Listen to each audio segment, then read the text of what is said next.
मुझे क्यों नहीं टाइम दिया?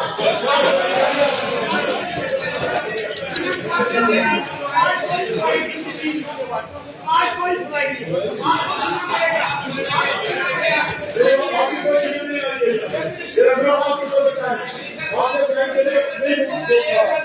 आपकी कोई शील नहीं है मेरे पर, आपको शील आती है मुझे बोल रही थी, वो नहीं रहता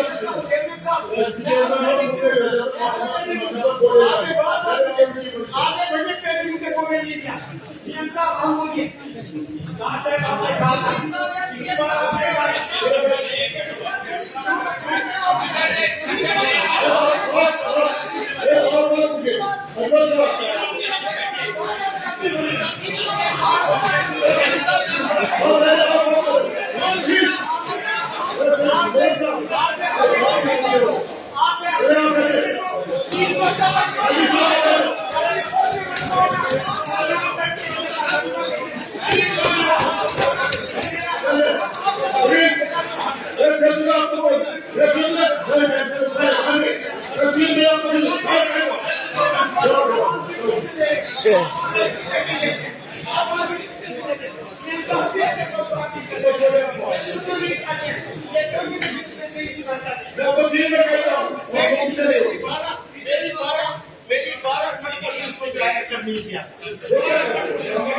मीडिया में तो हटाऊंगा मेरी सामने मेरी सही तो पाया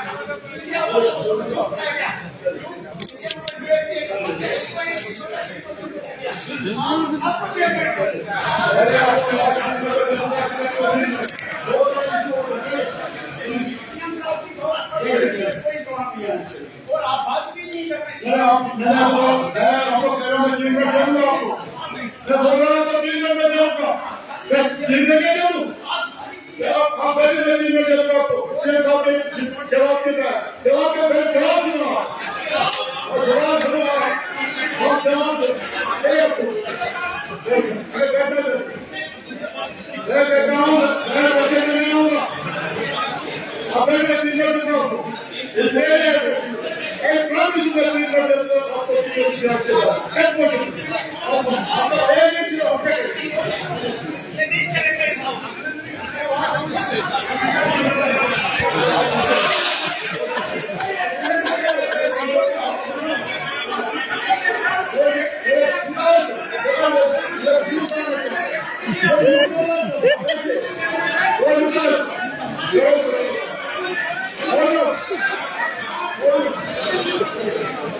चेयरमैन साहब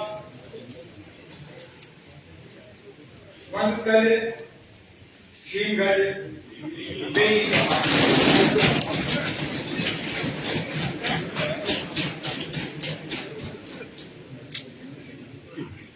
सर्दियों का मौसम निकल जाएगा, बर्फ निकल जाएगी, फिर से बाहर आएगा। जब मैं बजट की तकरीर करने के लिए खड़ा हुआ था तो कुछ मेंबरों को लगा कि शायद मैं ज्यादा पेसिमिस्टिक था, तो मैंने सोचा इस बार एक अलग ही अंदाज में शुरू करूं, क्योंकि वाकई जिस तरह बाहर शुरू हो रहा है, उस हिसाब से अंदर भी कर लें, लेकिन अंदर कुछ चीजें बदलेंगी नहीं। तू मैंने, शोर शराबा, इल्जाम, अब ये हमारा कसूर नहीं है कि उस ऑनरेबल मेंबर का एक ही जीता, और जीते होते वक्त और मिलता। अब इकलौता है, बीच बीच में बोलने का वक्त नहीं मिलता, तो चलिए अगली बार एडजस्ट कर दीजिए, क्योंकि मैं दावे से आपको यहाँ कहना चाहता हूँ, हम वो लोग नहीं हैं जो किसी भी मुद्दे पे बात करने से डरें, किसी भी मुद्दे पे। हमारा ट्रैक रिकॉर्ड है, हमने कभी भी किसी भी सवाल का सामना करने से इनकार नहीं। हम वो लोग नहीं हैं जो इंटरव्यू से पहले सवाल मांगे, हम वो लोग नहीं हैं जो सिर्फ अपने चाहे हुए जो है मनपसंद लोगों को जो है मिले। हम वो है जनाब जो सबसे सब सवाल पूछे, हम उनके सामने बैठ के जो है सवाल का जवाब देते हैं। एक रिवायत सी बन गई है, मैं अपनी तकरीर जो है किसी न किसी तरह मनकोटिया साहब की किसी बात से शुरू कर लेता हूं। मैंने इस बार चाहा था कि सिस्टम चेंज हो, और मनकोटिया साहब की तकरीर के बाद मैं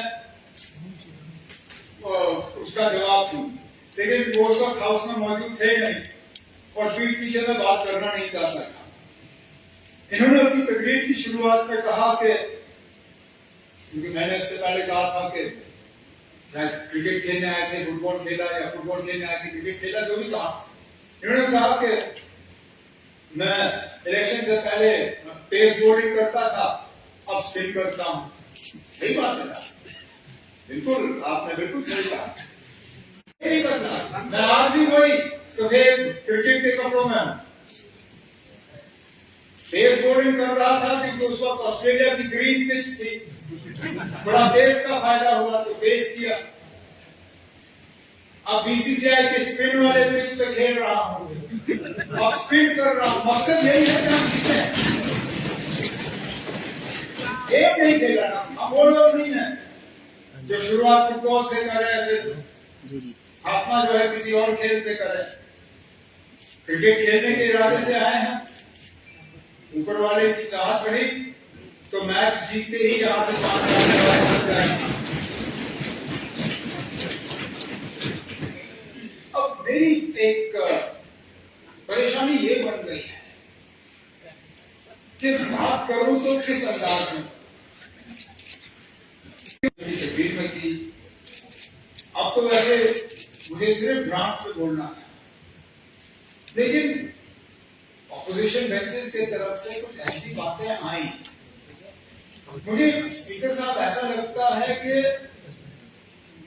कोई भी मतलब तकरीर यहाँ तैयार करके आना फजूल है, कोई मतलब कोई मकसद ही नहीं, क्योंकि आखिरकार ज्यादातर इनकी बातें जो है 2-3 इशू पे हैं।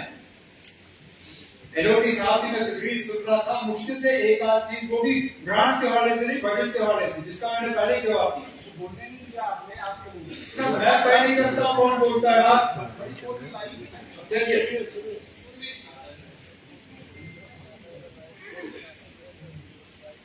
हम उस बराबरी के तक उससे आगे तो चलिए हम ले जाएंगे।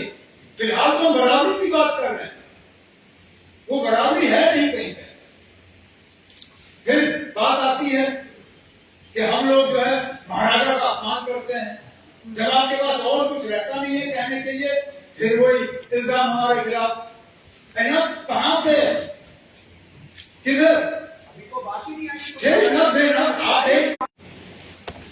मैं फिर ये इस बात पे आता हूं, बताइए ना कहां पे अपमान? जो मैंने पहले बात की, नक्शा आपने बदला। जो महाराजा साहब ने स्टेट सभी के कानून छोड़े, वो भी आपने बदले। हमने कोई नाम नहीं बदला। पठानिया साहब वकील हैं, मुझे बताइए ना 2019 से पहले आप किस, ये आप सोचिए ना। लेकिन मैं फिर इस बात पर आता हूं मेरा कोई इरादा नहीं था कि मैं इस चैप्टर को छेड़ूं, लेकिन जो बार बार आप हमारे खिलाफ ये इल्जाम लगाते हो तो कहीं ना कहीं इनका जवाब हमें देना ही पड़ेगा। अब एक भारत की बात की, एलओपी साहब ने कहा कि अगर 4 हरियाणा के लोग आके यहाँ काम करें तो क्या ठीक है ना, बिल्कुल अच्छा है। यही सबक आप जरा हमारे पड़ोसी रियासतों में दे दीजिए। लोकल लोगों के लिए हमारे यहाँ पैकेज के इस्तेमाल का 1% भी पाबंदी नहीं है। नौकरी में रिजर्वेशन की वहां 70% लगानी है आपने लोकल। तो बराबरी की बात तो बहुत आसान है करना ना, बराबरी है नहीं, हमें तो बेच डाला हुआ है।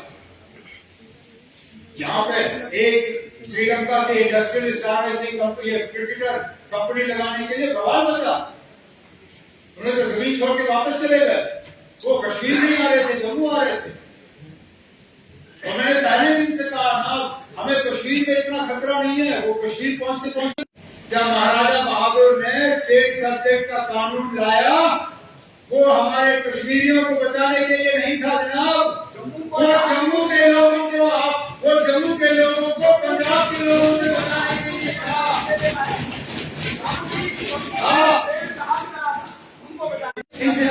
इनसे बाकियों को ये खामोश होने की सबक देते हैं, खुद इनका यहाँ किसी को रखता नहीं है।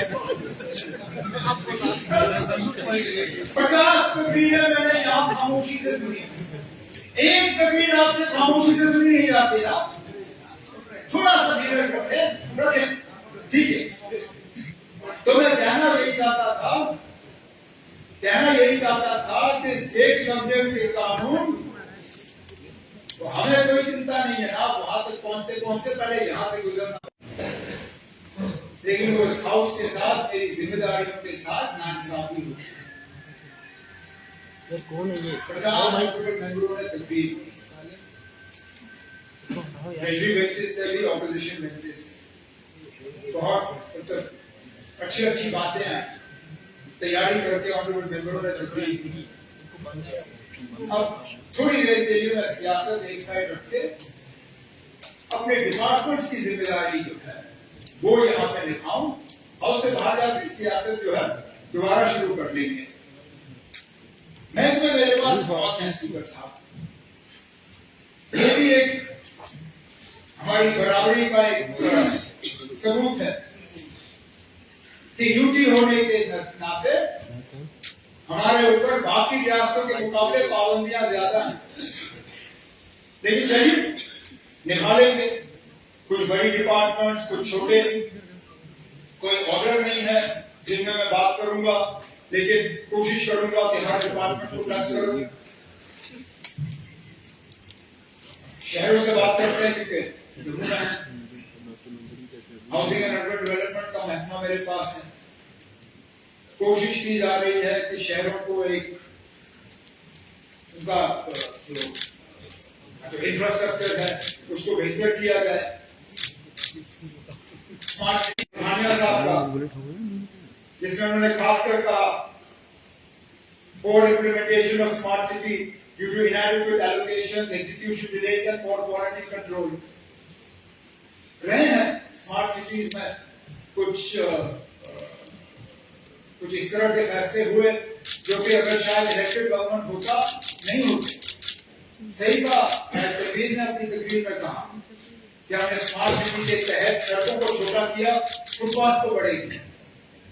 लेकिन अफसोस की बात यह है फुटपाथ बनाने के बाद भी हम लोगों को फुटपाथ पे चलाने के लिए तैयार नहीं करते। मैं आज भी कभी कभी फ्रस्ट्रेट होता हूँ जब मैं लोगों को देखता हूँ साइड में 12 फुट 15 फुट का फुटपाथ और बिल्कुल प्लेन टाइल लगाए हुए, लेकिन वो साइकिलें सड़ रही हैं। उस साइकिल पाथ पे लोग अब मोटरसाइकिल और स्कूटर चलाते हैं, लेकिन गाड़ी हम चला नहीं सकते। हमने पार्किंग बनाई है मल्टी स्टोरी, कोई उसमें गाड़ी लगाने के लिए तैयार नहीं इस्तेमाल करने के लिए। हमारी आदत है कि जिस दुकान में जाना मिस हुआ क्योंकि वो ट्रैफिक में फंसे थे। आज पर भट्ट साहब का सवाल मिस हुआ, वो भी ट्रैफिक में ही फंसे होंगे, नहीं पहुंच पाए। ये हाल है। तो हमारी कोशिश है कि शहरों को डिकंजेस्ट किया जाए। टाउनशिप से हवाले से हम बात करते हैं। मैंने जब प्रेस कॉन्फ्रेंस में कहा कि हमारे पास फिलहाल कोई टाउनशिप का प्रपोजल नहीं आया है, मैंने गलत नहीं कहा। फिलहाल मिनिस्ट्रियल लेवल पे टाउनशिप को कोई भी प्रपोजल काउंसिल ऑफ मिनिस्टर्स के पास नहीं आया, लेकिन जब आएगा उस पर हमें गौर करना होगा। हम जब टाउन सिटीज को डिकंजेस्ट करने की बात कर रहे हैं तो इन लोगों को लेंगे कहां? जो शहर खास का नाम ऐलान हुआ था, new Srinagar, new Jammu, greater Srinagar, greater Jammu, उस वक्त जब शहर को डिकंजेस्ट करने का प्रोग्राम था, वही हमारा प्रोग्राम है। हमारा भी यही इरादा है कि हम नए सैटेलाइट टाउनशिप्स, नए रेजिडेंशियल कॉलोनियां ये हम कायम करें, ताकि ये शहर जो है इनको हम बचा पाए। ये तो ये भटके पे आए हैं। अब एक जगह से दूसरी जगह जो है हम पहुंच नहीं पाते। हमें ये solid waste management, waste disposal, sewerage, drainage, जरा सी बारिश हो जाती है, पानी जमा हो जाता है। और वो जगह आप देखिए, अब स्मार्ट सिटी के तहत मौलाना आजाद रोड, अभी हम वापस जा रहे हैं मई में, आप लोगों का आना जाना रहेगा। मौलाना आजाद रोड में स्मार्ट सिटी के तहत दोनों साइड हमने फुटपाथ डाले, कहीं पे भी ड्रेन नहीं, सारा पानी सड़क पे जमा होगा। तो क्या फायदा? यही जम्मू में हाल, जरा सी बारिश हो जाती है, हमारा शहर जो है घटने पे आ जाता है। तो कोशिश है हमारी हाउसिंग एंड अर्बन डेवलपमेंट के तहत कि शहरों को एक प्लान तरीके के तहत जो है हम डिकंजेस्ट करें।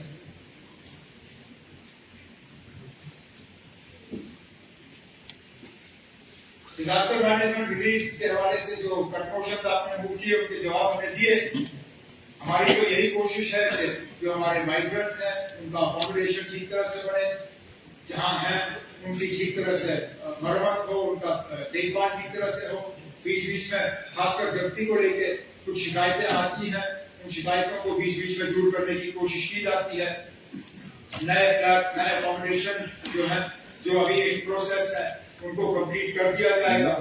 और जो हमारे बाकी रेफ्यूजीज वगैरह हैं जिनको पैसा मिलता है गवर्नमेंट की तरफ से, वो जो है उनको मिलना जो है वो मिलता रहेगा।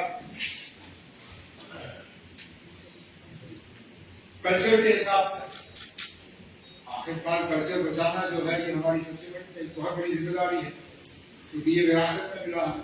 जम्मू का अपना कल्चर, कश्मीर का अपना। एक फेज के तहत अभी हम 33 हेरिटेज साइट्स जो हैं उनको जो मेन काम हो रहे हैं वो गुरुद्वारा सुंदर सिंह पे है, जसमेरगढ़ फोर्ट पे है, जगन्नाथ टेम्पल पे है, डेरा बाबा जी के जो वैदिक घाट्स हैं वहां पे है।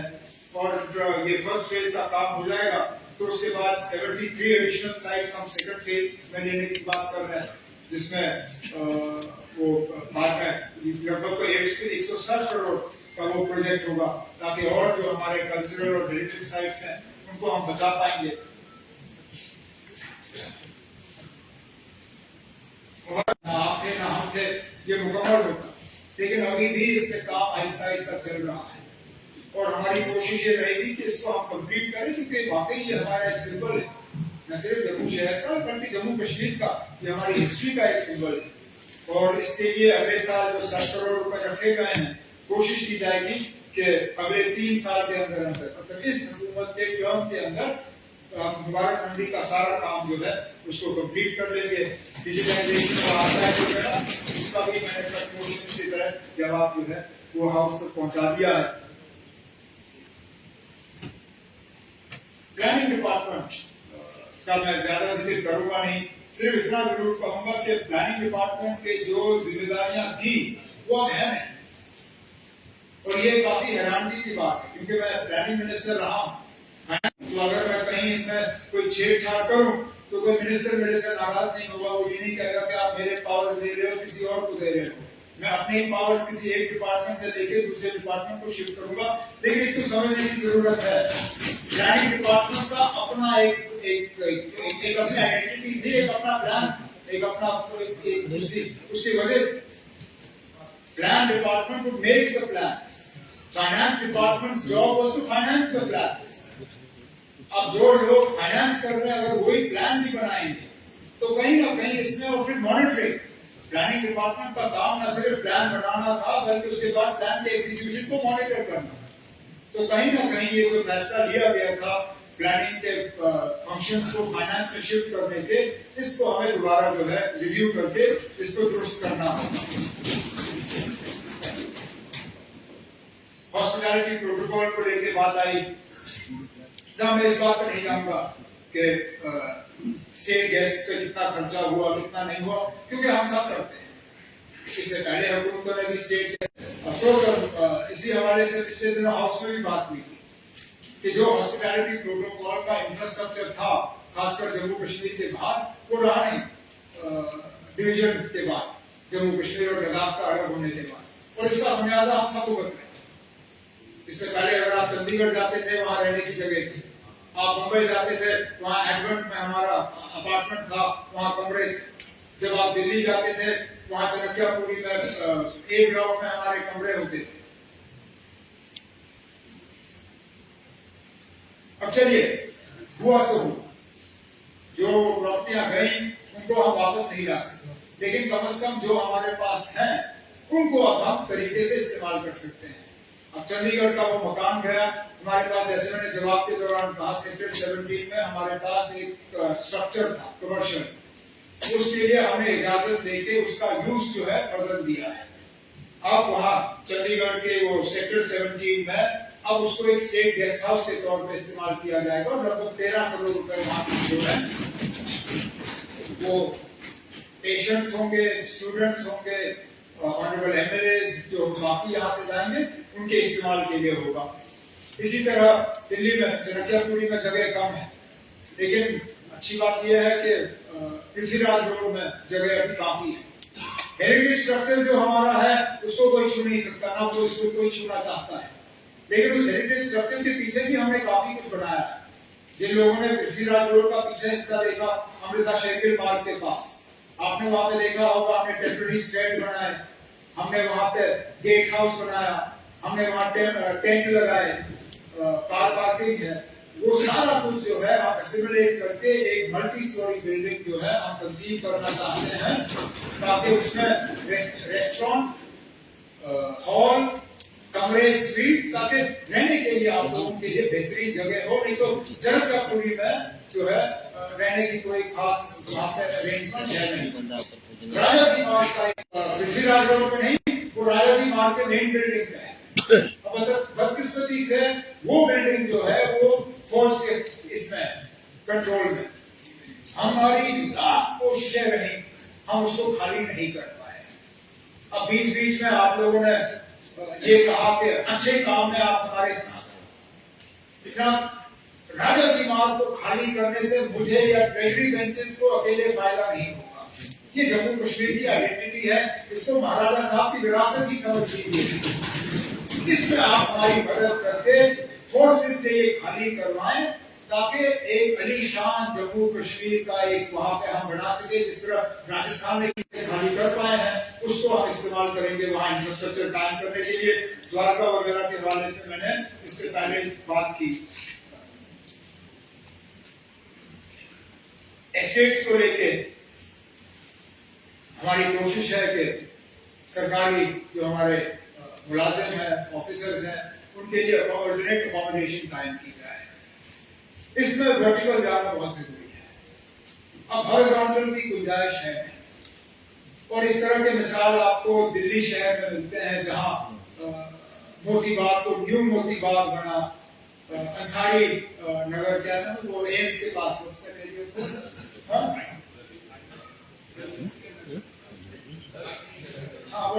एम्स के पास, वहां पे भी मल्टी स्टोरी बिल्डिंग्स बने। मेरा मानना है कि चाहे जम्मू में हो चाहे श्रीनगर में, जहां जहां हमारे सिंगल स्टोरी, टू स्टोरी के गवर्नमेंट अकोमोडेशंस हैं, आहिस्ता आहिस्ता करके उनको डिमोलिश करके हमें मल्टी स्टोरी बिल्डिंग्स जो है अपने ऑफिसर्स और अपने स्टाफ के लिए बनाने होंगे। इसी के साथ साथ जहां पे गुंजाइश होगी वहां पे ऑनरेबल एमएलए और मिनिस्टर्स के लिए बेहतरीन अकोमोडेशन, क्योंकि आज अकोमोडेशन की बहुत सख्त कमी है। अफसोस मुझे इस बात का भी है कि इसमें भी हम फिलहाल जिस तरह हमें ये मकान खाली करने चाहिए थे, हम नहीं कर पाए। आप ऐसे कई सारे ऑनरेबल एमएलएस हैं जिनको हमने मजबूरन कहा कि आप प्राइवेट अकोमोडेशन दीजिए। यहाँ हमारे ऑनरेबल मिनिस्टर्स हैं जो अपने एंटाइटलमेंट से नीचे हैं। यहाँ कुछ ऐसे हैं जो अपने एंटाइटलमेंट से ऊपर मकान में हैं। कुछ ऐसे लोग हैं जिनकी एंटाइटलमेंट है नहीं लेकिन वो मकान छोड़ने के लिए तैयार नहीं। अब कोशिश की जा रही है कि अब इसमें डिसिप्लिन आए। कोशिश की जा रही है कि नए जो है हम इंफ्रास्ट्रक्चर इस तरह के मकान जो है वो तैयार करें। लेकिन इसमें भी हमें जो है एहतियात करना होगा इस लिहाज से कि कभी कभार डीपीआर बनाने में हम जो है क्या पड़ जाते हैं। अब जो हम हाउसिंग एम्प्लॉइज के लिए बना रहे हैं श्रीनगर के नजदीक, हैरान हुआ मैं पढ़ के, सुपर स्ट्रक्चर तैयार, तो डीपीआर के तहत प्रोजेक्ट कंप्लीट हुआ। कैसे? क्योंकि डीपीआर में हमने ना पावर का अरेंजमेंट रखा है ना पानी का। अब खुदारा मुझे बताइए आप, ये कौन सा अक्लमंद है जिसने डीपीआर फ्लैट्स के बनाए बिना पावर और बिजली के, बिना पावर और पानी के? कौन जाएगा उनके रहने के लिए?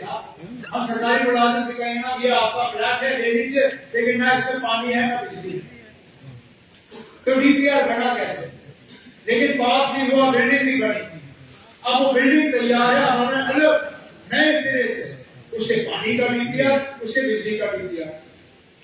आगे जाके जब इस तरह के प्रोजेक्ट्स हम उठा लेंगे, चाहे वो हाउसिंग एंड अर्बन डेवलपमेंट के कॉलोनीज के हो, चाहे हमारे एम्प्लॉयज के स्टेट्स का हो, चाहे हमारे एमएलएस वगैरह का हो, इसमें हम खास ख्याल ये करेंगे कि डीपीआर जो है वो कंप्लीट हो और कोई इस तरह की गुंजाइश जो है वो ना रहे कि काम जो है वो अधूरा।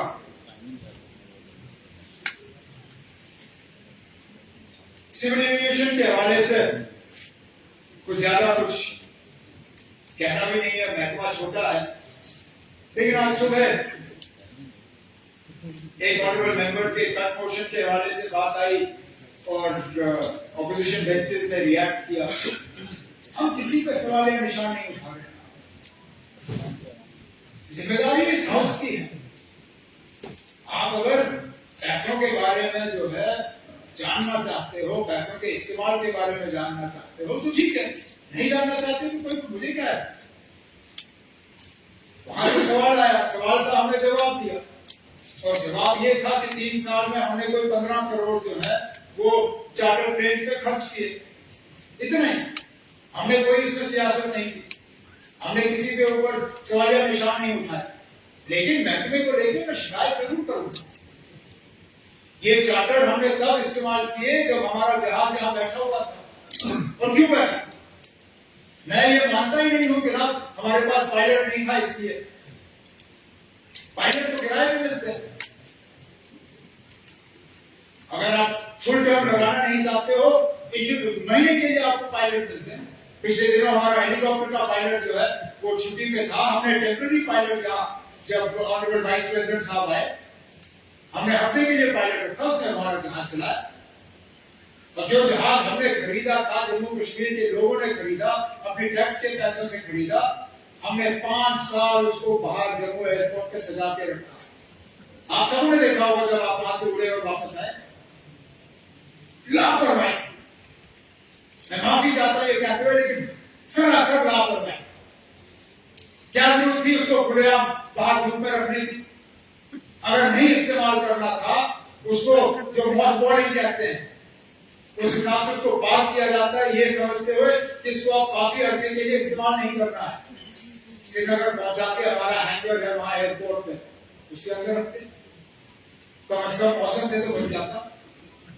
आज भी हमें पता नहीं है कि कितने करोड़ हमें खर्चाने पड़ेंगे इसको दोबारा एयरवर्दी बनाने के लिए। उसके बाद क्या हम बेचेंगे, चार्टर करेंगे, इस्तेमाल करेंगे, वो तो तब की बात।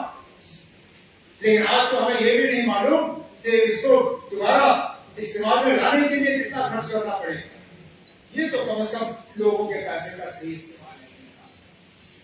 माने कि कहीं ना कहीं इसमें गलती हुई है और उस गलती को अब हमें जो है सुधारना पड़ेगा। हेलीपैड के हवाले से बीच में यहाँ बात आई है, जम्मू एयरपोर्ट एक्सपेंशन के हवाले से मैंने अपनी तकरीर में बजट में भी बात की थी, तो मैं उसमें ज्यादा गहराई से जाऊंगा नहीं। शायद ही हमारे 50 ऑनरेबल मेंबरों ने जिन्होंने तकरीर की, किसी एक मेंबर ने भी टूरिज्म का सेक्टर टच नहीं किया। हर ऑनरेबल मेंबर ने टूरिज्म के हवाले से बात की और ये कहा कि उनके इलाके में टूरिज्म का पोटेंशियल है। हर इलाके में शायद कहीं ना कहीं थोड़ी बहुत टूरिज्म की गुंजाइश है, लेकिन उस गुंजाइश को एक्सप्लॉइट करने के लिए पहले तो हमें इंफ्रास्ट्रक्चर बनाना होगा और हमें यह भी मानना होगा कि हर कोई इलाका ऐसा नहीं है जहां टूरिस्ट जाना पसंद करे। और पता नहीं स्पीकर साहब आपने आजमाया या नहीं, लेकिन मुझे अब लग रहा है कि हर किसी को लगता है कि हमारे इलाके में टूरिज्म का इलाज गंडोला है। कितने ऑनरेबल मेंबरों ने गंडोला मांगे अपनी कॉन्स्टिट्यूएंसी के लिए। मैं माफी चाहता हूं ये कहते हुए, लेकिन कहना मैं अपनी मजबूरी और जिम्मेदारी समझता हूं, गंडोला टूरिज्म का इलाज नहीं है। ये मत सोचिए ना कि हम गंडोला बनाएंगे तो खुद ब खुद टूरिस्ट टूट के आएंगे। हमने गंडोला ऐसे भी बनाए जिनमें लोगों को बिठाना हमारे लिए मुश्किल था, नहीं चले। हमने यही समझ के, श्यामला जी और स्नाजा साहब गवाह हैं, यही समझ के हमने यहाँ जम्मू में गंडोला बनाया। कितना चला? मुश्किल से हफ्ते में एक आध दिन देखता हूँ जब वो एक सेक्टर चलता है, दूसरा सेक्टर तो चलता ही नहीं। गंडोला इलाज नहीं, अलग इलाकों की अलग खासियत है, उनको डेवलप करना हो। जम्मू में adventure tourism, border tourism, pilgrimage tourism, मैं बार-बार कहता हूं। और ये जो इल्जाम लगता है कि हम टूरिज्म के लिहाज से भेदभाव कर रहे हैं, जम्मू में टूरिस्ट ज्यादा है, कश्मीर में कम है। हिस्टोरिकली अगर आप देखें, टूरिज्म जो है वो ज्यादा कश्मीर और जम्मू के पहाड़ियों में गया है। जम्मू को पिलग्रिम मिलता है। जम्मू को अगर हमें टूरिज्म डेवलप करना है तो सबसे पहले हमें पिलग्रिम टूरिज्म डेवलप करना होगा। उसके लिए हमें सर्किट बनाने होंगे। उसके लिए मेरा इरादा है तो आप ऑनरेबल मेंबर्स के साथ बैठ के आपके मशवरे देते हैं, क्योंकि जो आपके तीर्थ स्थान है, जो आपके होली पिलग्रिमेज साइट्स हैं, उनके बारे में मैं कम जानता हूँ, आप ज्यादा जानते हैं। मैं आपके साथ बैठ के 2-3 ऐसे सर्किट बनाना चाहता हूँ जिनको हम फिर प्रमोट कर सके, ताकि माता वैष्णो देवी की यात्री जो है उनको आए तो उनको पता हो ये जगह है जहां हम जा सकते हैं। ऐसा ना हो कि वो एक दिन आए, दर्शन करें और चले जाए। तो ये हमारा इरादा है। नए डेस्टिनेशन स्प्रेड के तहत हम डेवलप करना चाहते हैं। Winter sports, adventure sports, border tourism. आज एक नया हमारे ऑनरेबल मेंबर जो है उन्होंने एग्री टूरिज्म के हवाले से बात की। एग्री टूरिज्म का मैं पहली बार कॉन्सेप्ट सुन रहा हूँ, बैठूंगा उनके साथ, समझने की कोशिश करूंगा। शायद ये आरएस कूड़ा की बात और हमारे वो मशहूर बासमती वगैरह उसके आसपास की बात कर रहे हैं, करेंगे ना, बाकी बैठेंगे आपके साथ और देखेंगे क्या कर सकते हैं हम टूरिज्म के हवाले से।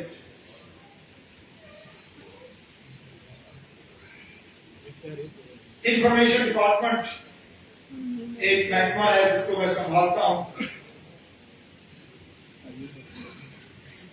एडवर्टाइजमेंट्स को लेके बीच बीच में शिकायतें आती हैं। एक पिक एंड चूज पॉलिसी जो है वो अपनाया जाता है एडवर्टाइजिंग के लिए। मैं कम से कम इस हुकूमत की तरफ से स्पीकर साहब इस हाउस को अश्योर करना चाहता हूं कि हमारे तरफ से एडवर्टाइजिंग के मामले में कोई पिक एंड चूज, कोई भेदभाव नहीं होगा। एक ट्रांसपेरेंट तरीके से जो है एडवर्टाइजिंग जो है अखबारों में बांटेंगे। लेकिन एक चीज का पता नहीं मुझे ये कहना चाहिए या नहीं कहना चाहिए, लेकिन चलो कह ही देता हूं।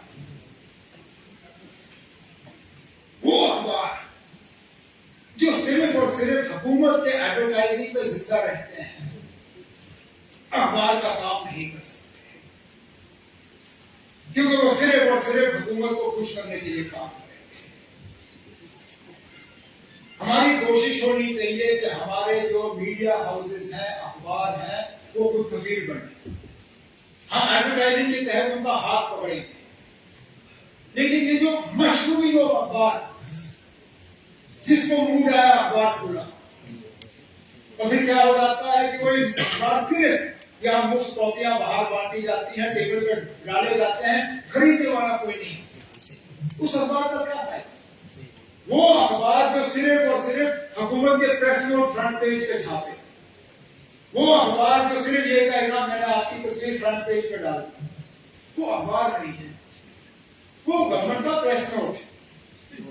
लेकिन तब भी सर्कुलेशन के तहत और उस अखबार की अहमियत के तहत हम एडवर्टाइजिंग जो है उनको एक ट्रांसपेरेंट तरीके से दे देंगे। एक्रेडिटेशन के हवाले से बीच बीच में शिकायत आती है कि एक्रेडिटेशन का जो है एप्लीकेशन हुआ है लेकिन वो एक्सेप्ट नहीं हुआ। अभी तक जो हमारे पास एक्रेडिटेशन के लिए एप्लीकेशंस आई हैं, जिनको या तो रिजेक्ट किया है या उनके फैसला नहीं हुआ है, मैंने डिपार्टमेंट को वाज़ेह हिदायत की है कि उन तमाम केसेस को एक बार फिर रिव्यू करके उनके एक्रेडिटेशन का काम जो है वो कर दिया जाना चाहिए। और अगर कहीं पे एप्लीकेशन में कोई डिस्क्रिपेंसी हो या कोई कमी हो, एप्लीकेंट को बुला के उनको समझा के कि आप ये डिस्क्रिपेंसी है, इसको दूर करें। दूर करने के बाद जो है उनका एप्लीकेशन जो है वो एक्सेप्ट किया जाएगा। मैंने अपनी तकरीर के दौरान प्रेस क्लब के हवाले से बात की थी और मैं आज भी उस बात को दोहराऊंगा। हम कश्मीर श्रीनगर में, क्योंकि जम्मू का प्रेस क्लब ठीक ठाक चल रहा है यहाँ कभी ब्रिज के पास, श्रीनगर के प्रेस क्लब को बदकिस्मती से एक सियासी रंग दिया गया है। वहाँ एक प्रेस क्लब था, अच्छा खासा चल रहा था, लेकिन पता नहीं किस वजूहात की बुनियाद पर उस प्रेस क्लब को रद्द करके एक पैरेलल प्रेस क्लब जो है कायम की गई। और हमारा ये मानना है कि प्रेस क्लब एक ही होना चाहिए और उस प्रेस क्लब का जो मैनेजिंग कमेटी है वो जम्मू कश्मीर का जो प्रेस है, श्रीनगर का प्रेस, वो तय करे। तो उनसे कहा जाएगा कि वो फटाफट अपने प्रेस काउंसिल का जो है प्रेस क्लब के इलेक्शन करें। जैसे ही उनकी कमेटी बन जाती है उनको एक स्ट्रक्चर देके वहां हम प्रेस क्लब जो है उनका दोबारा कायम करेंगे। मैं इस हाउस के जरिए तमाम मीडिया फ्रेटर्निटी को ये यकीन दिलाना चाहता हूं कि सच बोलने पे किसी अखबार वाले, किसी मीडिया वाले को सजा नहीं। हम चाहते हैं कि ये गवर्नमेंट को अकाउंटेबल बनाए। हम चाहते हैं कि जहां पे हमसे गलती हो उस गलती को जो है उभारा जाए। हम चाहते हैं कि जहां पे हम कोई खामी छोड़े उसके बारे में लोगों को पता चलना चाहिए। लेकिन ये कि फेक न्यूज यहाँ असली न्यूज के तौर पे फैलाया जाएगा, ये हम बर्दाश्त करने के लिए तैयार नहीं है। इनसे ऐसे मेरी इतनी ही गुजारिश है, जहां जहां इनको खबर आए मेहरबानी करके कम से कम एक बार उसको वेरीफाई करने की कोशिश करिए। अगर उसके बाद हम गलत हैं, आप लिखिए जो लिखना है, आप कहिए जो कहना है। लेकिन ये बीच बीच में जो फेक न्यूज को असली न्यूज के तौर पे भेजा जाता है, हमारी मुसीबत ये हो जाती है कि जब तक हम उसको दुरुस्त करते हैं वो अफवाह जो है वो पूरी दुनिया क्रॉस कर रही होती है। और पिछले दिनों यहाँ शराब के ठेकों के हवाले से सरासर झूठ, स्पीकर साहब उस चीज में एक लफ्ज सही नहीं, लेकिन जिम्मेदार चैनल, अखबार, मीडिया हाउस एक बार भी उन्होंने हुकूमत से ये जानने की कोशिश नहीं की कि क्या ये दुरुस्त है या नहीं। उनके पास मेरे नंबर है, आज वो बीच बीच में किसी न किसी बहाने मुझे मैसेज करते हैं। उस दिन एक ने भी मुझसे नहीं पूछा कि क्या नाम ये जो आप नए शराब की दुकानें खोलने की बात कर रहे हो क्या ये दुरुस्त है या नहीं।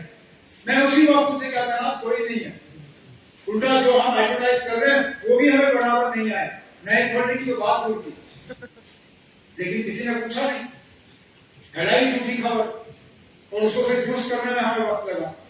तो उनसे यही मेरी गुजारिश होगी कि मेहरबानी करके इस चीज पे वो एहतियात करें। जीडी के हवाले से SRO 43 की जो वैकेंसी है उसको हम क्लियर कर देंगे। जहां जहां केसेस पेंडिंग है उनको फटाफट हम उनको दुरुस्त कर देंगे। रेगुलराइजेशन और CID वेरिफिकेशन के हवाले से कई सारे ऑनरेबल मेंबर्स ने जो है खर्चा जाहिर किए और सही है इनके खर्चा। जब हम सीआईडी वेरिफिकेशन के बुनियाद पर लोगों की नौकरियों को रोकते हैं, एक तरफ से हम सीआईडी को वेपनाइज करते हैं, उनको हथियार के तौर पे इस्तेमाल करते हैं। सीआईडी का काम हथियार के तौर पे इस्तेमाल होना नहीं है। और तो और पिछले दिनों फरवरी के महीने में हाई कोर्ट का जो ऑर्डर आया, उस हाई कोर्ट के ऑर्डर के तहत ये बिल्कुल सही, मतलब उन्होंने वाज़ेह हिदायत दी कि आप किसी के रिश्तेदार को उनके जुर्म के लिए जो है कसूरवार ठहरा नहीं सकते। और जुर्म मैंने किया और सजा मेरे बेटे भुगते, ये कहीं कभी कानून नहीं है। और वाज़ेह तौर से high court of Jammu and Kashmir ने इस बात को तय किया है, you can not punish be for the crimes of a. CID department के पास ये हाई कोर्ट का ऑर्डर जो है बाकायदा है उनके पास, और उनसे कहा जाएगा कि वेरिफिकेशन के मामलों में हाई कोर्ट के इस ऑर्डर को जो है उसका पालन करना है, उनको उसमें और कोई चारा नहीं।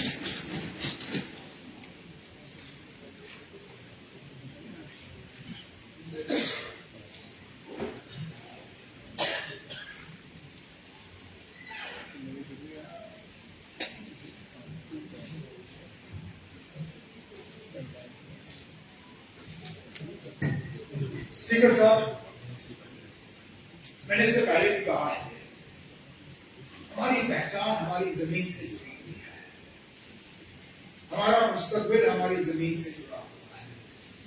अगर हमारे पास जमीन नहीं रही तो कुछ नहीं रहा। हमें विरासत में भी, चाहे वो शेर कश्मीर का लैंड रिफॉर्म्स का मकसद यही था कि हम अपनी जमीन का मालिक जो है वो खुद बने, जमीन हमारी अपनी। बदकिस्मती से आहिस्ता आहिस्ता ये वो निजाम जो है वो खतरे में पड़ रहा है, कमजोर हो रहा है।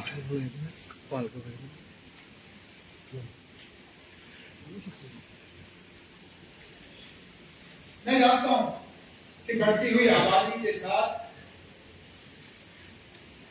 जमीन के इस्तेमाल का बदलाव जो है उसका प्रेशर बढ़ेगा, लेकिन इसमें भी हमें एहतियात करना होगा, धूप के कदम रखने होंगे इसकी के साथ। हमारी जो प्राइम एग्रीकल्चरल लैंड है, अगर आप देखें वो फिगर्स मेरे पास है, वो कभी हाउस के साथ शेयर कर दूंगा कि पिछले 5-7 सालों में कितना हमारा एग्रीकल्चरल लैंड ट्रांसफर हुआ है फॉर नॉन एग्रीकल्चरल पर्पसेस।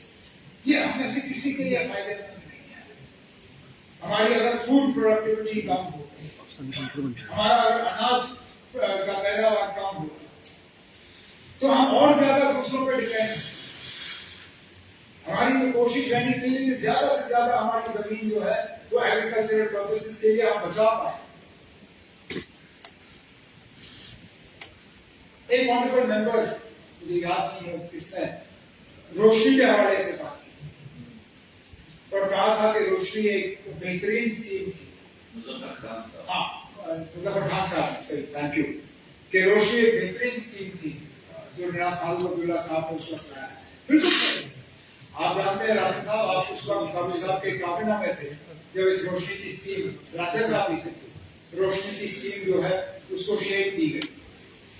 मकसद ये था कि जो लोग सरकारी जमीन पे लीज लेके बैठे हुए हैं, उन्हें उस लीज होल्ड को फ्री होल्ड में तब्दील करने की इजाजत है।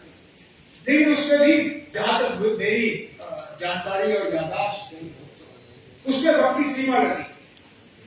उसको शायद प्री मिलिटेंसी का उसको एक सीलिंग दी, क्योंकि मिलिटेंसी के बाद बहुत घपले हुए थे जमीन के मामलों में, और हम नहीं चाहते थे कि जिन लोगों का गैर कानूनी कब्जा था जमीन पे, वो उस जमीन के मालिक बने। लेकिन उसके बाद जब पीडीपी कांग्रेस की हुकूमत थी और गुलाम नबी आजाद साहब चीफ मिनिस्टर थे, उन्होंने रोशनी स्कीम को बिल्कुल बदल दिया, उस पर वक्त की सीमा हटा दी, और उसी बात का नतीजा था कि हाई कोर्ट में हम उस स्कीम को डिफेंड नहीं कर पाए। आज हम इधर के ना उधर, जिन लोगों के पास लाइव लीजें थी, जिन लोगों ने रोशनी के तहत लीजों को फ्री होल्ड में तब्दील किया, आज ना उनके पास फ्री होल्ड है ना लीज होल्ड है। हमें अपना लीज पॉलिसी जो है उसको दुरुस्त करना होगा और हमें ये रोशनी की स्कीम जो है किसी न किसी सूरत में इसको दोबारा लाना होगा। इसका फायदा सबको होगा। मैं जानता हूँ कि हमारे ऑनरेबल मेंबर जो उस साइड बैठे हैं उन्होंने रोशनी के बारे में बहुत बातें की, शायद to do what?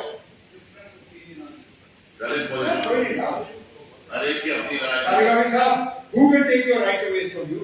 We are the last ones to want to take your rights away from you.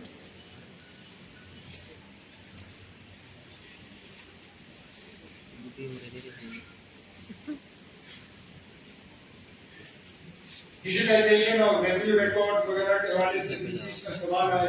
मुझे नहीं लगता है कि मुझे हाउस का टाइम उसमें ज्यादा लेने की जरूरत है। सिर्फ इतना कि एक ट्रांसपेरेंट और टाइम ऑन तरीके से इसको मुकम्मल किया जाएगा ताकि पूरी डिजिटाइजेशन जो है वो हो। बिजली के हवाले से हर ऑनरेबल मेंबर ने कहीं ना कहीं बिजली के हवाले से बात की और जनरेशन के हवाले से जो हमारी पोटेंशियल है उसको पूरा एक्सप्लॉइट नहीं करते। कोशिश की जा रही है कि और ज्यादा बिजली की पैदावार जो है उसको बढ़ा दिया जाए। मैंने बजट के दौरान प्रोजेक्ट्स के हवाले से बात की जो इन प्रोसेस हैं जिनको लाना है और जो हम प्रपोज कर रहे हैं उसके बारे में मैंने बिलिंग और मीटिंग के बारे में बजट के दौरान बात की। इस तकरीर में मैं एक और चीज के हवाले से बात करना चाहता हूँ। लगभग हर ऑनरेबल मेंबर ने एमनेस्टी के हवाले से बात की और डोमेस्टिक कंज्यूमर्स के लिए पावर एमनेस्टी के हवाले से बात की। पहली बात ये स्पीकर साहब कि मैं इस हाउस को इन्फॉर्म करना चाहता हूं कि हम ये एमनेस्टी स्कीम जो है आगे साल के लिए बढ़ाने का फैसला हमने कर लिया है। लेकिन उसके साथ साथ मेरा ये मानना है कि इसमें हमें थोड़ी सी चेंजेस लानी चाहिए।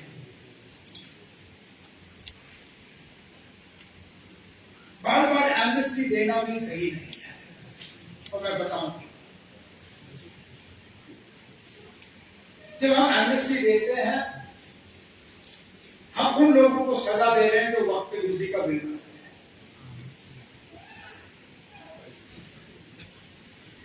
मैं और एडोनी साहब दोनों हमसाए हैं, मान लीजिए अभी है नहीं लेकिन मिसाल के तौर पर ठीक है हमसाए हैं। ये ईमानदार है, मैं थोड़ा बेईमान हूं। वक्त पे अपना बिजली का बिल भरते हैं, यहां वहां से बजट में अपने घर की कमी करते हैं लेकिन बिजली का बिल वक्त पे भरते हैं। मैं हूं लापरवाह, कभी भरा नहीं भरा बीच में देख लिया। नतीजा ये कि इनके आउटस्टैंडिंग है नहीं, मेरे आउटस्टैंडिंग मान लीजिए 25,000 इंटरेस्ट वगैरह डाल के 60-70,000। अब एमनेस्टी आ गई, मेरा सारा माफ हुआ, प्रिंसिपल भी मैं किस्तों में दूं, इन पे क्या करूं? ये तो बैठ के कहते ना मैंने क्यों भरा, मुझे भरने की जरूरत ही नहीं, मैंने भरा मुझे सजा, जिसने नहीं भरा उसको इनाम। तो बार बार ये एमनेस्टी जो है हम दे नहीं सकते। तो ये जो और हम वन टाइम हमें कहते हैं वन टाइम एमनेस्टी, लेकिन 7वीं बार हम एमनेस्टी दे रहे हैं तो वन टाइम नहीं 7 टाइम।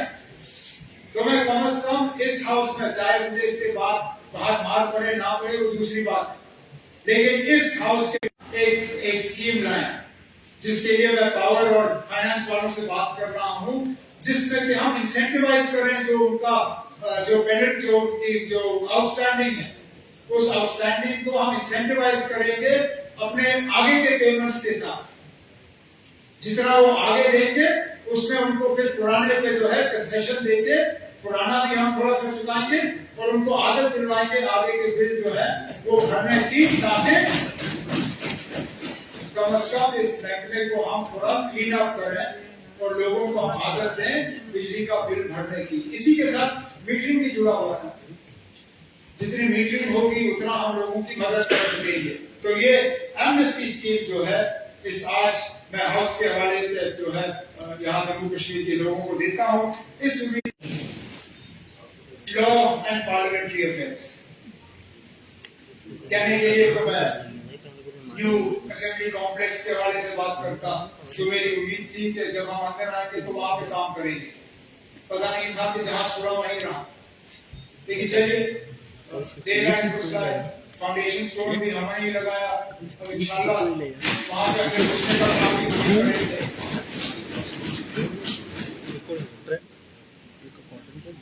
हमारे कोर्ट्स को, खासकर हाई कोर्ट्स को इंफॉर्मेशन टेक्नोलॉजी का वीडियो कॉन्फ्रेंसिंग प्रोजेक्ट वो हमने शुरू किया है, क्योंकि हमने पाया है कि जम्मू और श्रीनगर हमारे हाई कोर्ट्स में वर्चुअल हियरिंग्स की जो है गुंजाइश है नहीं। कोविड में हमने थोड़ा सा इंतजाम किया था, लेकिन कोविड के बाद वर्चुअल हियरिंग्स का सिलसिला वहां पे बंद हुआ। हम चाहते हैं कि दोबारा हमारे हाई कोर्ट्स में जो है वर्चुअल हियरिंग्स की जो है गुंजाइश हो और फिजिकल जो है हियरिंग्स उसकी अपीयरेंसेस की जो है वो कम हो जाए, तो वो हम एक्सपेडाइट कर लेंगे। लेकिन इनमें से किसी चीज से आपकी कोई दिलचस्पी नहीं है। ना आप ये जानना चाहते हो कि आप कॉम्प्लेक्स क्या करेंगे, ना आप ये जानना चाहते हो कि हम कोर्ट्स में क्या करेंगे, आप जानना चाहते हो कि हम सीडीएफ में क्या करेंगे और क्या करेंगे।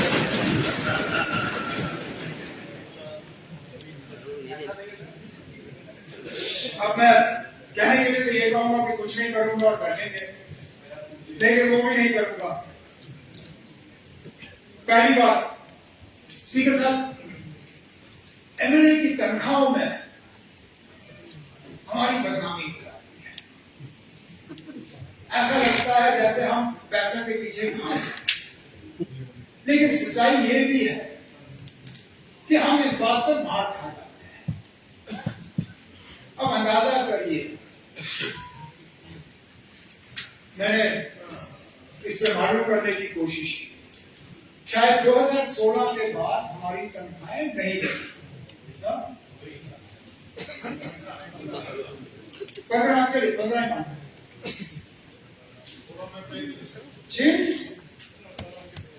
अफसरों का हमारे साथ मतलब प्रोटोकॉल के लिहाज से बराबरी रहती है विद ऑनरेबल एमएलएस। जब हमारी तनख्वाहें बढ़ाई गई थी उस वक्त उनकी भी तनख्वाह 80,000, हमारी भी 80,000, फिर हमारी थोड़ी बढ़ गई, उनकी भी बढ़ गई। आज जिनकी तनख्वाह उस वक्त 80,000 थी, आज वो 3 लाख रुपए है। हम वहीं के वहीं, और ये डीए वगैरह उसको छोड़ के सिर्फ तनख्वाह हम वहीं पे हैं जहां हम 2015 में कहीं ना कहीं इसमें ज्यादती है, लेकिन तय करने का तरीका भी सही नहीं है। स्पीकर साहब, आपको याद होगा नहीं, पार्लियामेंट में भी ये बात फिर चर्चा का एक मुद्दा बना। जनाब, ये एक आर्बिट्ररी सिस्टम है, इसमें ट्रांसपेरेंसी नहीं है। इसलिए मैं आपसे गुजारिश करूं, तनख्वाह बढ़ाने का हमारा पूरा इरादा है, हम बढ़ा देंगे, लेकिन एक मुझे खत्म करने दीजिए। मैं चाहता हूं कि आप फौरी तौर एक कमेटी बनाएं हाउस मेंबर्स की, उसमें आप एलओपी साहब को रखें, leader of the main parties को रख लीजिए, कांग्रेस, एनसी, पीडीपी वगैरह, और आप जो पार्लियामेंट का पैटर्न है उसको यहाँ पे लागू करें। पार्लियामेंट के पैटर्न के तहत हर 5 साल ऑटोमेटिकली महंगाई और इन सब चीजों को देख के वहां पे सैलरी डिवीजन का जो है एक सिस्टम बन जाता है। हम क्यों ना 10, 12, 13, 14 साल ठहरें और फिर बदनामी भी करें। आप मेहरबानी करके इस कमेटी को तश्कील करके इनसे कहिए कि वो पार्लियामेंट के पैटर्न पे एक स्ट्रक्चर ऐसा बनाए जिससे कि सैलरी डिवीजन का फैसला जो है वो एक ऑटोमेटिक तरीके से हो, ताकि हर 5 साल जो है जहां बाकी की तनख्वाहें भी बढ़ती हैं, वहां एक ट्रांसपेरेंट और ऑटोमेटिक तरीके से जो चुने हुए नुमाइंदे हैं उनकी भी तनख्वाह बढ़े। ये अगर आप करेंगे तो बाकी काम फिर हमारा है, मैं पैसा ढूंढूंगा और जो तनख्वाह बढ़ानी होगी वो हम बढ़ा देंगे। पेंशन की तनख्वाह के साथ बढ़ेगी और मुझे पेंशन का ज्यादा भी करें। पेंशन का मुझे इतना खास ख्याल था नहीं जब तक हम एक्सएमएलए नहीं बने।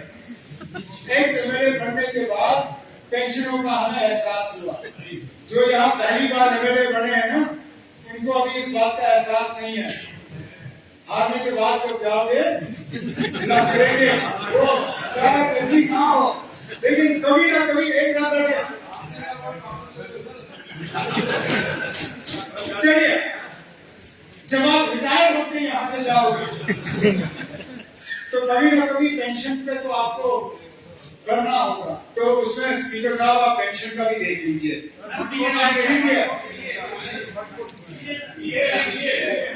बीए का हम बढ़ा देंगे, बीए का फाइनेंस से बात करते हुए हम बढ़ा देंगे। अब सीडीएफ आखिर में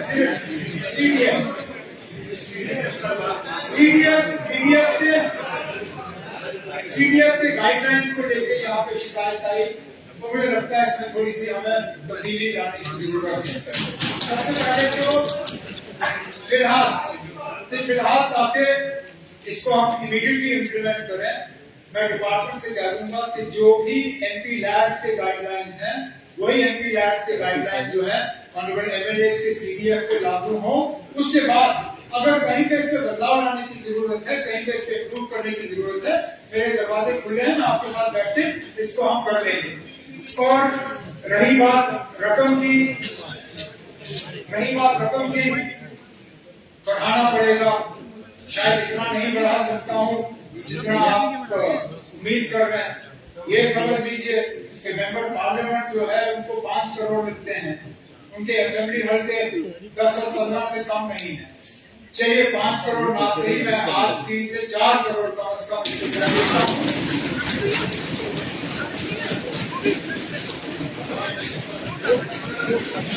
ठीक है।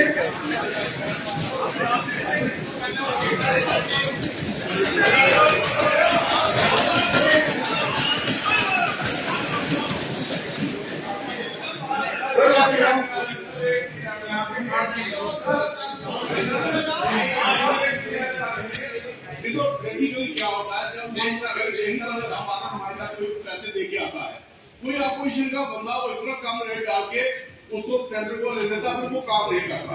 ये विदाउट टेंडर का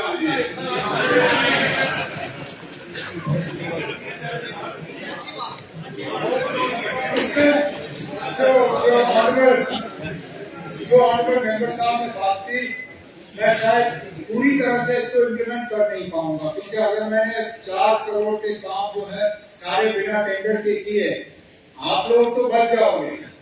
मेरा नंबर वहां ईडी के दफ्तर में आप में से कोई लगाएगा ही नहीं, जिसकी मुझे कोई खास शौक नहीं है। अब रही बात जो हम बाकी के लिए, शायद मैंने कहीं पे देखा कि बाकी रियासतों में एक सीलिंग है, कहीं पे 2.5, कहीं पे 3 लाख, कहीं पे कम, कहीं पे ज्यादा। मैं डिपार्टमेंट के साथ बैठ के इसके गाइडलाइंस तय कर दूंगा, ताकि कम से कम अगर छोटे काम ही सही बिना टेंडर के हो पाए तो छोटे काम जो है वो आप कर देंगे।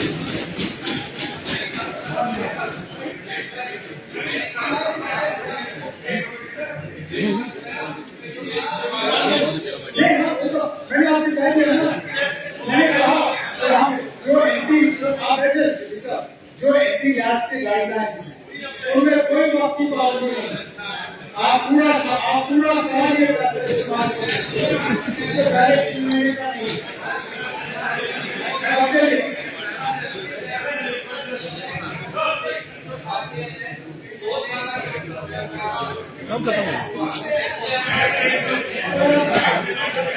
देखना अब यहाँ खड़े हम स्कीम को ऐसे करें ये हो नहीं पाए। फिलहाल आपने इस एक सुविधा ठीक है। मैंने एमपी लैब्स का जिक्र इसलिए किया क्योंकि इस साल का पैसा आपको जल्दी खत्म करना है।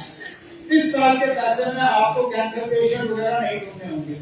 इस साल आप एमपी लैब्स का पैसा इस्तेमाल कर लो, आगे जाके जब आपका तजुर्बा होगा, अगर उस तजुर्बे के बाद इसमें कहीं तब्दीली लाने की जरूरत है, मैं आप लोगों के साथ प्रैक्टिस में तब्दीली लाऊंगा, मुझे कोई एतराज नहीं है। ठीक, अब स्पीकर साहब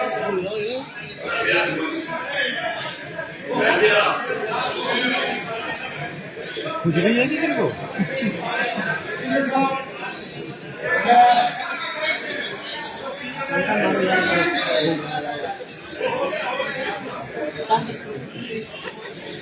स्पीकर साहब मैं इस मौके पे अपने डिपार्टमेंट से तमाम अफसरों का, स्टाफ का दिल की गहराइयों से शुक्रगुजार हूँ जो उन्होंने मेहनत की इन कट क्वेश्चंस के जवाब को तैयार करने में। यकीन करें पहले तो जब कागजी फाइल होते थे पता नहीं चलता था कि उस फाइल पे दस्तखत कितने बजे हुआ। ये अच्छी बात है जो हमने इनहेरिट किया, ये हमने लाया नहीं। ये जो ई फाइलिंग का सिस्टम मैंने अपनी तकरीर में उसका जिक्र किया नहीं, लेकिन ये ई फाइलिंग का जो रेवोल्यूशन यहाँ जम्मू कश्मीर में आया है ये एक अच्छी बात है जिसकी हमें सराहना करनी चाहिए। आज फाइलों में वक्त का स्टैम्प लगा हुआ है। आप यकीन करें स्पीकर साहब, मेरे कट मोशंस के फाइलों का जवाब जब मैं सहरी के लिए उठा, शायद उसके आखिरी टाइम स्टैम्प कोई 4:45 बजे सुबह मेरे अफसरों ने उस पर वो सिग्नेचर करके मेरे पास भेजे मंजूरी के लिए। मतलब ये कि रात भर ये लोग बैठे रहे, रात भर असेंबली सेक्रेटेरिएट के लोगों ने काम किया। मैं उनकी मेहनत का बेहद शुक्रगुजार हूँ। यहाँ ऑनरेबल मेंबर्स जिन्होंने कट मोशन के तहत कुछ जानकारी हमें भी दिलवाई, उसके लिए शुक्रगुजार हूँ।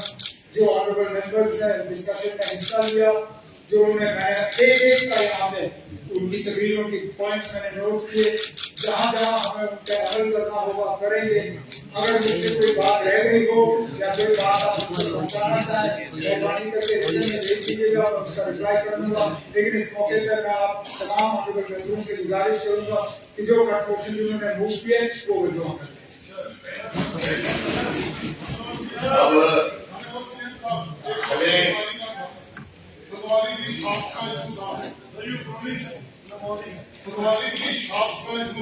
ये कई दिन लोग कोई बात रह गई होगी आपसे बताया हमने।